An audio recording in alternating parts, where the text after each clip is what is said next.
There was always a sense that I was different. And she kind of just reassured me with real life examples that that's not how it was. It's taken a while to unpack it all because it's a weird thing that have to come out. I wasn't 100% sure I was lesbian. And one of my kids fell out and I'm back in the bikini set. Families are a great thing, but I have one now with my husband being gay because it was on TV when I was growing up. Shouting 2468 gay is just as good as straight. Precious queer youth are taken care of. I've been mistaken for a man ever since age 20. And yet back then also you had that freedom to express yourself in these places. Wait, so like all of these people are LGBTQ? You're listening to LGBTI Conversations with Anthony Doig. On today's show, our next guest grew up in North Carolina, light years away from New York City, where he lives today. And you may just know him from a little podcast that's not that little, LGBTIQ&A. Welcome to the show, Jeffrey Masters. Hey, thank you. Now, you're the host of LGBTIQ&A. You've been doing it since 2016, which was kind of the beginning or close to the beginning of podcasting. Can you tell us a bit about that journey? Oh my God, yeah. I don't want to say that I invented gay podcasts because that's definitely not accurate. But back in those days, if somebody had a podcast and it was queer, like we kind of like reached out to each other and like found each other and we were like, this is so cool. So I got in definitely like before the wave hit podcasts, not just queer podcasts, but all podcasts in general. Back then I was still explaining, I think, to my parents, like what a podcast was. And I'm happy to say we're definitely past that point. There is so many podcasts out there now. People just do one or two episodes and get over it. So to be doing podcasts since 2016 is pretty amazing in itself. Thanks. I appreciate that. I think the majority of podcasts have like less than 3 episodes because people see, oh my God, it's actually a lot of work. So that's real. I can relate to you. There's a lot of work when the microphone goes off. Yes. So where did the idea originally come from to do a gay podcast back in 2016? Yeah, 2016, I was doing like long form interviews. I was living in LA at the time and I was doing a lot of like hosting work, but a lot of like interviews on red carpets. And those are just kind of like, if you have 3 minutes of somebody, that's like the highlight of your week. And if you have 30 seconds of somebody, then 30 seconds is like not bad, honestly. And it was just so like, I don't want to be rude. It was kind of like a mind numbing. And so I found my way into like long form interviews. The long form interview shows have on TV have all kind of like died out, talking to one guest for an hour. And they have been replaced though with podcasts. And so I found podcasts, I think it's a thrilling medium personally. And so I was doing long form interviews. I was interviewing a lot of authors. Make it seem like, again, like I was the first gay podcast. That's absolutely not what I'm saying. But there was not like a big leading queer interview show. And also like sound quality was an issue, frankly, in the early days. It still is now, but anybody can upload anything they want to Apple Podcasts or Spotify. So the quality is wrong. So I just saw that there was kind of like a hole in the industry. And I thought, this is not an original idea that I've come up with interviewing queer people. I'm not a brilliant person, but I just thought like I'd bring something different that didn't at the time exist in the way that I wanted it to, frankly. And so I thought if I don't do it, somebody else will. So I was like, let's do it. And I jumped in. So can you remember the first gay podcast you ever listened to? Yeah, absolutely. I think it was recorded in Ohio. This show is so gay with like 6 O's of so by a journalist there who I'm blanking on his name, which is so offensive. That was like one of like the early shows that I like fell in love with too. And they were interviewing queer people. Yeah, so this show is so gay. It has since posted its last episode, so it's not continually running still. But yeah, that was one of the early ones. Also, to be frank, there were a lot of really small like local podcasts. So like 2 lesbians in Detroit talking about Detroit things, like really small niche community podcasts back then. But there were not like the more like global ones who focused kind of on like activists, celebrities, all that kind of stuff that I was aware of at least. And that's the thing with podcasting too. There's some really great stories out there that would have never made it to mainstream media. And especially back then, especially if you're part of the community. And these opportunities were available for people to tell their real stories and listen to and be inspired by. Yeah, I think so. And also like 2016, this was a time and where we were grappling as a community with like the stories we wanted to tell, like kind of like representation, TV, film, podcast. It was kind of all like coming out stories only. Or if it was about trans people, it was like transition only. Or it would be a queer podcast and they have one trans person on, once a year. And they'd be like, wow, diversity, check. Got it. And so we are just kind of refiguring out as a community how like we wanted to tell our own stories. And I think podcasts have been like a big part of that for sure. You're so right there. And in 2021, you won the GLAAD Media Award. Now that must have been pretty massive for you. Yeah, thank you. I won for an article I wrote, not the podcast. I was nominated for the podcast. I didn't win. No hard feelings. It's fine. It's fine. Don't bring it up. Oops, so point.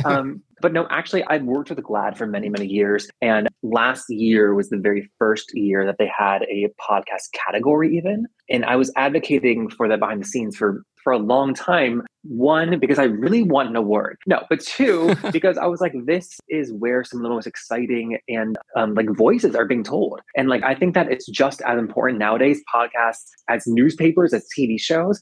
And I think we see the proof of that in like things like the New York Times or the New Yorker where I work. Like they're investing heavily in podcasts because this is something that's like not going away. It's not a fad. It's not an app that's, going to be bought by a billionaire and kill it all. Well, yeah, I was actually reading an article a couple of weeks ago and they were saying that podcast is really just beginning, which is pretty weird to think because it has been going for a fair while now. But they reckon that the actual industry is still in its infancy and it's only going to get bigger, which is pretty mind-boggling. Yeah, it's hard to talk about this right now because the industry has had so many layoffs this year.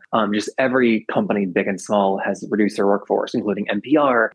Many, many companies have had a layoff. So it's sad. But I think podcasts were like, quote unquote, cool.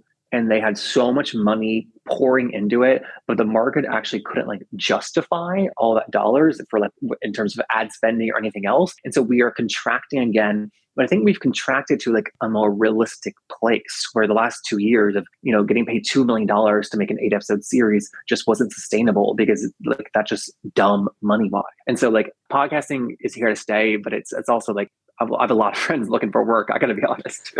Well, it reminds me a little bit of broadcasting in the 80s where everyone was getting paid a lot of money to do breakfast or to do radio. And then by the mid-90s, it all fell apart because there wasn't just that crazy amount of money being splashed around for hosts anymore. And then you kind of got the industry we've got today. Better or worse, I'm not sure. But then you got podcasts that kind of filled in the void there. So something good came of it, I suppose. Yeah, and I think that's going to keep happening forever, right? Like something will replace podcasts eventually, whether we like know what that thing is now or not. But unfortunately, I think we're also kind of competing against like for attention, TikTok and YouTube. But it's definitely challenging. Now, what made you get into journalism to begin with? I kind of got in through like the sideways though with my podcast. Yeah, I was doing my podcast, as I said, but before this, I think also like the secret of the industry is like I become well known for one hit show, but what you don't see is like the 4 failed ones that came before it.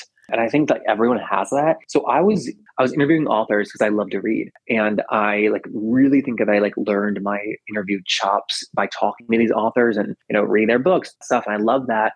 But there's also just, I think, a limited audience for like an author interview show on podcasts. Sometimes LGBTQ&A, my podcast, can like moonlight as an author interview show. We just don't call it that because maybe like somebody has a flashy name and it's Janelle Monáe, but really Janelle's on there because she's talking about her book. But so I was interviewing authors, and then that's when I launched my podcast and was doing other small like writing stuff. But then I took my podcast to the Advocate magazine, and from there, working the Advocate out. I'm now at the New Yorker doing the show there. I kind of like sideways stepped my way into journalism through like the audio segment of it always. Could you imagine yourself doing anything else now that you've been doing it for so long? I've always like chosen like joy and passion over like money. So like in my 20s and early 30s, my friends were like starting to like make good incomes and I was like scraping by, but I was enjoying what I was doing always. And they were rich and miserable and I was like poor and happy. That is luckily like over the last, honestly, year and a half, like evened out where like now I'm making enough money to be comfortable. But I say that to say I really enjoy what I do. And I know that's lucky. I'm not like built like as a person, like, and to do something that like I don't enjoy. One of my best friends from high school, like, you know, is an accountant, and she hates it. She thinks it's miserable and she makes so much money, but she hates it every day. And I'm like, why do you keep doing it? I don't have that kind of genetics where I can do a job I hate every single day. And that is so true. You do not become wealthy being a journalist or doing radio or doing podcasting. It is a gradual build. But in saying that too, being able to do something you love outweighs the monetary form of it every time, I think. Yeah. And I think, I'm sure, as you've seen too with your show, like you continually change it and like change the focus or the direction, this and that, to like make sure you continue to enjoy it as you keep it up throughout the years too. Exactly. And you're evolving. So, you know, you kind of, and you probably do the same thing. You listen to your very first podcast and you probably cringe because you think, oh my God, did I say that or did I do that? But then you look at it today and you think, oh, it's a well-oiled machine most of the time. Yeah, I think about that all the time with my early interviews, actually. The ones from 2016, 2017, they're not embarrassing to me, but it's definitely, I hear myself like figuring out what I'm doing. You know, I hear myself asking questions that make me kind of like twitch. I don't think they're representative of my work, but sometimes people are like, I love your show. I'm going back to the beginning. And I'm like, do you have to? Do you have to? Like, just go back to like 2019. Everything from there, I stand behind. What have you learned about yourself over the years doing the podcast? I think that we have, as people in audio, we have a really bizarre like gift maybe, in that we've heard ourselves talk for hours, like recordings of ourselves talk for hours. And I wonder all the time about like how that has like changed my personality and like in my voice, frankly, too. You know, I think every podcaster, like their voice just gets a little bit lower, a little more like resonant over the years. And that's across the board, not just like queer people and our like weird issues or our own voices. You know, I've learned to, you know, like look someone in the eye and ask an uncomfortable question, and not to shy away from that. And I brought that into like my personal life too. If I need to, you know, talk to my partner about something, or even like business stuff. It's like, okay, guys, like, should we talk about money? And people flinch. And so I've been able to like advocate for myself more because I have practiced really on the podcast with like having uncomfortable conversations. Actually, listening to you say that, it does actually kind of give you this confidence to talk in general about anything to anyone. And also in saying that too, if you want to get your own way, you can actually guide the conversation to how you want it because you've got those journalistic skills that you know how you can move a conversation in the direction you want it to move in. And you learn that through interviews. Yeah, it practice, right? I mean, so I worked as a volunteer at the Trevor Project for 9 years. Do you guys have, you don't have the Trevor Project there, but it's like suicide hotline for queer youth. Yeah, we've got something similar, but we've got Lifeline, which is kind of here in Australia is very similar to that. Yeah, so I was volunteering there for many, many years and training volunteers to answer phones, talking to, you know, queer youth who are really having a really rough time. And this relates back to what you were saying, because what I learned there was how to like control a conversation without making it seem like I'm controlling the conversation. Because if you're talking to somebody who's, you know, maybe at the very like bottom, somebody who's like depressed or having a hard time, they don't want to sound like they're talking to a doctor who's clinical. They want to sound like they're talking to like a best friend. But at the same time, you need to like get information out of them to make sure that they are safe, to make sure that they have somewhere to go that night if they are, you know, on the street. All this stuff. Sometimes you got to do that more subtly. And I find myself relying on those interview skills a lot in my interviews because I don't want the person I'm interviewing, be it a politician or actor or musician or artist, to feel like I'm interrogating them. I kind of wanted to feel it more comfortable so they will open up. Every interviewer is different. And that has kind of become my style. I really point to this like suicide hotline as helping to point me in that direction for sure. And I really do like your interview style because you're not afraid to ask that initial question that may be uncomfortable to a lot of people who are being interviewed, but then you also follow it up with that, is that okay? And I think that's pretty cool that you kind of deactivate the situation after asking the question, and in most cases they're quite happy to move with it. Yeah, I think that everyone has their tics, and I try not to ask, is that okay? You know, after every question. I really like that. Like, I think that's quite cool. I appreciate that. I think too, when you ask somebody like, is that okay if I ask that? Or like, do you mind? I think that in the moment they answer yes or no. But I think that gives them permission or to feel like at any time they could say, like, I don't want to answer that question. Yeah. And so like, I don't ask them for every question, but they feel like the precedence is there that like, okay, I can trust this person to stop it if need be. Yeah, exactly. And that helps them kind of relax more. Yeah, I think so. And it's interesting, another thing you were saying too about the whole voice thing. A lot of people in the LGBTIQ plus community, a lot of guys do seem to have an automatic issue with how they sound, which is quite interesting because then you've got so many people doing audio these days and you've got that whole listening to yourself back and then you think, oh, do I really sound like that? It's the old, oh, record yourself on the tape recorder. That's showing my age. And then going, well, I don't sound like that, do I? And I think that's a real for everybody. I mean, my early interviews, I heard like a nervous laughter, like under like many, many questions, just like a, you know, that stuff. And I'm like, that is so, well, one, it doesn't work in audio medium. It's bad. You know, you got to cut that.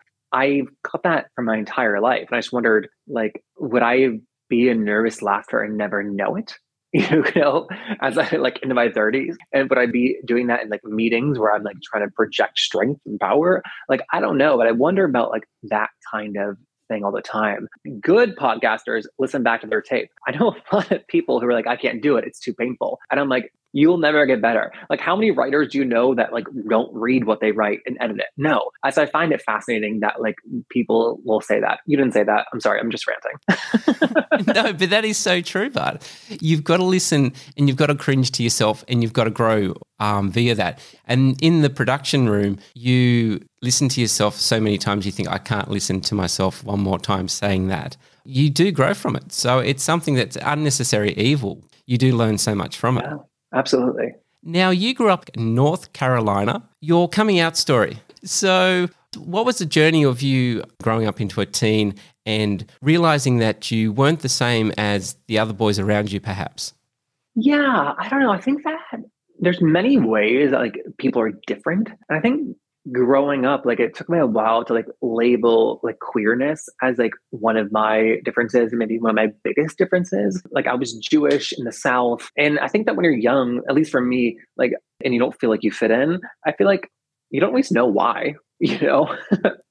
But it wasn't until I went to college that I like met other gay people and had gay teachers, which is like so important and so formative just to have like an out gay person like leading the classroom. Like that was a gift. And it was in college where I was like, oh, this is kind of like no big deal. Or it's no big deal, but also like, this is who I am. So big deal or not, I don't really have a choice in the matter. And so I got very lucky that in college I had gay friends, gay teachers, all the above. And I didn't feel like the only, you know, like gay person in the room. And what year were we talking then? Oh my God, I can't tell you that, Anthony. Are you kidding? No, I'm kidding. I went to, I graduated high school 2007. So I went to college 2007 through 2011. I kind of look at what we've achieved in the last 15 to 20 years, which I don't think everyone kind of realizes that we've come so far. We've got a long way to go, but we have come a long way. It's extraordinary how far we've come. Absolutely. And I was just interested in saying that, like, what era were you in? And then you were saying that, you know, being who you were in college wasn't a big deal, where perhaps maybe 5 or 10 years before that, it was a completely different playing field. Oh, yeah. And I mean, I grew up in the South. It was like 5 or 10 years before that, but also like the era I went to college in a different city in the South, it could have been just impossible for me to come out. I think we were talking about the progress we've made. I'm glad you talked about like how far we have come, because sometimes we get caught up with how far we have to go, because it's really a dark time, especially in the US right now for queer people, for trans youth especially. However, at the same time, the progress has been extraordinary. And what we are seeing now in America specifically, I'm not sure about on the other side of the world, but America, like the regional differences for the queer and trans experience are equally extraordinary, where you can go to school as a 15-year-old trans girl and you can have a classroom, you know, with other trans people, maybe a trans teacher. That is mind-boggling. But at the same time, in North Carolina, in the South, and Florida, that is impossible to find. My cousin is a first grade teacher in Florida. she was married to a woman, and you know, she cannot disclose that. I don't know. She needs to tell our first graders about her ex-wife, but you know what I'm saying. If for any age that my cousin teaches, she cannot say that she was at one point married to a woman. You know, a lot of kids can't come out, and so the regional differences are something I'm particularly like fascinated by right now. That is pretty amazing to think, because you kind of think of the US and you think, well, most like other Western cultures, that across the board, it's pretty good for LGBTIQ plus community out there. But then you saying that about your cousin and about being a teacher and not being able to be her authentic self to her children, that's a pretty major thing in 2023. I agree. America is just so big that it's really hard to generalize. You know, it's hard to, I mean, even like looking at like our abortion laws now, you know, you can, abortion's like free and legal in New York State where I live. But again, Florida has like a very restrictive law. And so our government works, like the state's rights are so like uniquely powerful state to state. And with as polarized as we are, it can be a really like whiplash to cross state lines and realize, wait, I can't do this here. I can't do that here. Wait, you're going to spit on me for being gay here. It's really a bizarre experience. It makes you second guess, like when you're traveling, like, can I go there? Can I go there? All that stuff. Yeah, it's quite interesting because during COVID here in Australia, our premiers, which is like your governors, had so much power and say over their states or territories. And it was just interesting because it dawned on you that each state or territory is governed by our premier or your governors, but they're very powerful and they can change their law within their state or territory. And the leading government has very little say over it, which is pretty amazing. And I suppose that all came to forefront during COVID because there was so many, here in Australia anyway, there was so many different regulations and rules for each state or territory. And you thought, wow, I can kind of see why in countries where, as you were saying, the rights for LGBTIQ plus people are completely different. Some are like set in like the 1920s almost, and then others are very current and very up to date. And it just blows your mind to think that that's still happening today. Yeah, absolutely. I never really thought, even with the US, like to think that, you know, you cross a border into another state and the rules are completely different for our community. Yeah, it's weird. It's hard to wrap your head around for sure. But we have got the same issues with trans. I think that trans rights are the next forefront for our community for sure. And we need to get behind them and help them get across the line so they've got a quality that a lot of the other members within our community have got. I agree. And that's a great point too, because like country to country, it's especially for trans people, like the progress is just so night and day. So you have done a lot of interviews. So who has been the most interesting person that you've interviewed to date? Oh man. I mean, I've done almost 300. I will say though that like, again, like I'm a big reader. And so like I found it to be like such a thrill to be able to like talk to writers when they have a new book out and then to do that again. And it's like, oh my God, every time they have a new book out, I get to talk to my favorite writer. This is awesome. Melissa Febos is somebody I felt like that. Probably Kate Bornstein is a trans activist here in the US. I think she's around 70 years old. Early and mid-20s, I read everything she wrote. She wrote Gender Outlaw. Her memoir is called A Queer and Pleasant Danger. Wow. I love that. Yeah. She's non-binary, but she's been writing about the non-binary experience since like before that word existed. And so I'm just like so fascinated by that. So in like, I don't want to say the 80s or 90s, like 20, 30 years ago, she was writing and she was like, I'm not a man, I'm not a woman. Period.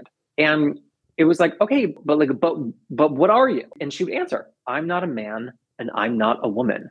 And now we have this new word, non-binary or genderqueer, to like describe her experience. And I find that so thrilling that this is a activist who forcing, in a positive way, forcing her identity into like the public. Her didn't have a vocab for that, but still was like proceeding anyways. And I think that has like blazed a trail in such an amazing way. And I find it like thrilling for her and like validating in many ways too, that now as she's become an elder in the trans community, we recognize that the stuff she was saying, we're validating that. Like, yes, you were right. These are valid experiences that not just you have, but so many people have. And at least in the US, again, like the number of like non-binary people in the public in terms of like visibility is just so much greater than it ever has been. So talking to her, Kate Bornstein, I emailed her, I want to say like 3 or 4 years ago.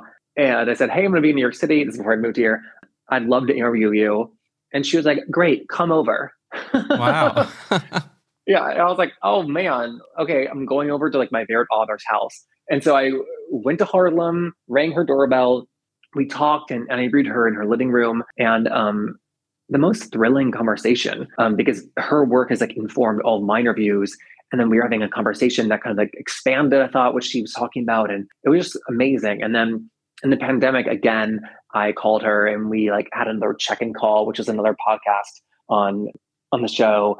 And so like having a favorite writer and that's somebody whose work I really connected to, it was equally thrilling to see that like I like really, really, really enjoyed her company. Because I've interviewed so many authors or actors that I've looked up to. It's fine. It's completely fine when we talk. But with Kate, we like connected, I thought at least. Who knows what she would say. But we connected and had, I thought, a blast. And I was like, oh, thank God this person I've looked up to is just like a delight in person. And that was just like a personal thrill, I think. And that's a risk you kind of run meeting your idols, because sometimes you speak to them and they're very different to how you imagine, or they're very dismissive or something like that. And you think, oh, wow, like I wish I didn't do that, because they're not the person I thought in my head. And it's kind of a little bit disappointing. That's happened to me a few times in my life. And I'm like, oh, I shouldn't have done it, because now I don't feel the same way. It's weird. And sometimes like you could be the greatest interview in the world, but they're having a bad day or they only give you 30 minutes to the interview. And afterward, you're like, this was not great. And like, I prepped the hell out of it. I was ready to give like the interview of my life, but they did not come to play ball. And so that has been something where like, sometimes I'll release an interview and I'm like, it's fine, but it's not great. And that kills me because I want to release great interviews every time. But there's two people on the line and you can't always control like what's going on in their lives. No. And sometimes it just comes down to the question you may ask and you think in your head, oh my God, this is a great question. And then it bombs with them and they just go, oh, X, Y, Z. And you think, oh, okay, that's it. Okay, move on to the next question quickly. And you think, oh, well, that's not, as you said, that's not what I thought this interview was going to be like. I wanted Oprah moments all over the place, but I just got radio silence. Yeah, absolutely. And sometimes I'll be like, no, this is why I'm asking this, or sometimes I'll like rephrase the question. Sometimes too with an older guest, I'll ask a question, they give me a short answer, then I ask a follow-up question and that illuminates everything. And sometimes I'll just cut my follow-up question just to make it seem like their initial answer was just like illuminating as hell. Tricks of the trade. Yeah. We've become a little bit like Bravo after a while and become a very art of editing sometimes to make a situation. Well, they do it to the opposite. They'd make, a normal situation seem very dramatized. I suppose on the other hand, we make ours seem a little bit more professional or a little bit more flowing when we have to. And I'm never putting words in anyone's mouth. I'll be honest with you. The new season of my show is all, again, queer elders. And some of the older members of our community don't actually understand trans people or their struggles. And, every so often I'll talk to somebody who verbalizes that. And I don't have any desire to embarrass an 80-year-old, right? But I also don't need to publicize. And the trans community is having such a difficult time in the US right now. They're under constant attack. I don't need to put anything on my show that kind of adds to that.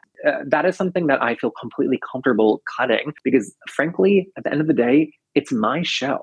Exactly. and I'm allowed to be biased. Yeah. And I don't need to add to any of like the anti-trans fervor. So that is kind of the only place where I will selectively like cut in things, not to make somebody look good, but just not to add to the hate or the misconceptions or there's like a mix about, parts of our community. Exactly. And also you want to build that trust with your people you're interviewing that it's a safe place to talk, tell your story. That's half the art of interviewing too. You want to make sure your guests go, I love going on Jeffrey's show because he makes me sound great and he gets my voice across to how I want to sound to other people. So I think it's a trusting medium there.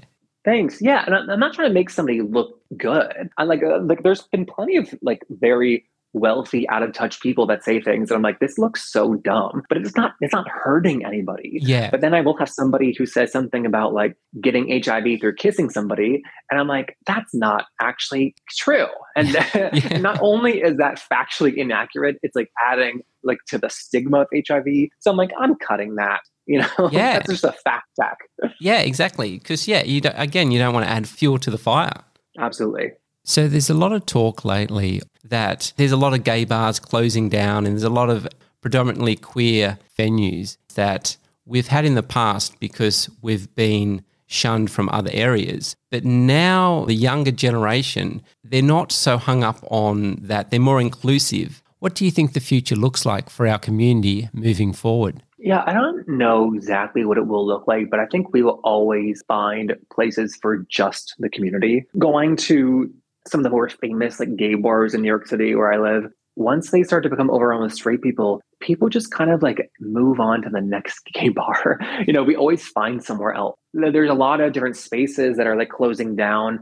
There's a debate about like all the lesbian bars that are closing, and it's sad and we do need more. I think at least in the New York City gay space, we're always really intentionally making sure that we have spaces where it's just queer people. And I will say too, that like in the last 5 years, like the inclusion of trans people within like queer spaces is like no longer even up for debate. I don't want to sound like an idealist with like that painting New York City as a heaven. Anybody is welcome in a lot of like the queer spaces that I'm in. My best friends are queer and trans, and like we don't even like think about it or talk about it. And so I think that is more of the future where the differences between the LGBTQ I think are like getting like smaller, if that makes sense. It's no longer just gay men, just gay women, just trans people, that kind of stuff. I think it's something to worry about that gay bars are closing, but I also think that we will always find community too. Yeah, I agree with that.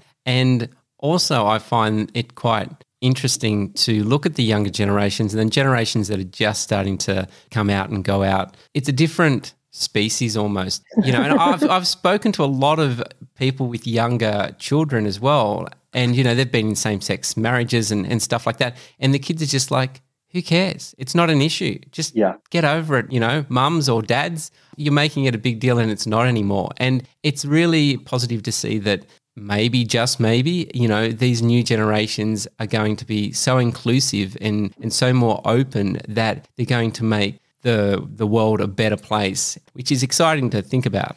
Yeah, absolutely. What do you think you'd like your legacy to be? One thing I've learned through my show is that, and just working as a journalist, is that like nobody gets to like choose what their legacy is or isn't. And many people are like, I don't want to be known for this, or I want to be known for this. Well, you don't get a say in that, actually. You don't get to write your own obituary. Hopefully my legacy is like leaving behind a like collection of interviews with like the people who like came before me. We were talking about like shifting focus or direction in the show. I fell in love with like interviewing older members of the community and like capturing those stories. And that's like what personally brings me the most amount of joy. So I think like capturing those interviews of elders, I'm not the only one doing that, by the way. People say like, this is important, no one's doing it. That's a lie. Many people are doing it. It's just hard to find. But I think that would be a best case scenario if that was like a legacy. I love that. That pretty well sums it up. You're basically capturing times in history, the future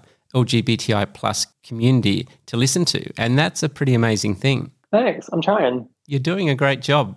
Thanks. I appreciate that. Something we like to ask all our guests that come on the show, if you could go back and tell your younger self anything, what would it be? Oh, man. Say like, don't take it too seriously and like, don't forget to have fun, probably. Having fun is a pretty important part to life. And it sounds dumb, but like the truth is that like, that is like something I need to remind myself. Yeah, I think we all do. So we've just got to realize that. And it's hard to do in this day and age because there's so much happening, so much going on. Absolutely. What do they say? People are more worried about themselves than they are about yourself. So don't worry about what you think other people think of you. It's real. Yeah. Yeah, for sure. Jeffrey Masters, thank you so much for joining us on LGBTI Conversation today. It's been a fantastic chat. I agree. Thank you for thanking me for this. This was awesome. If you love listening to LGBTI Conversations, make sure to follow. This will help other people find us much easier. And also, make sure that you never miss out on an episode. Thanks for listening to LGBTI Conversations with me, Anthony Doik.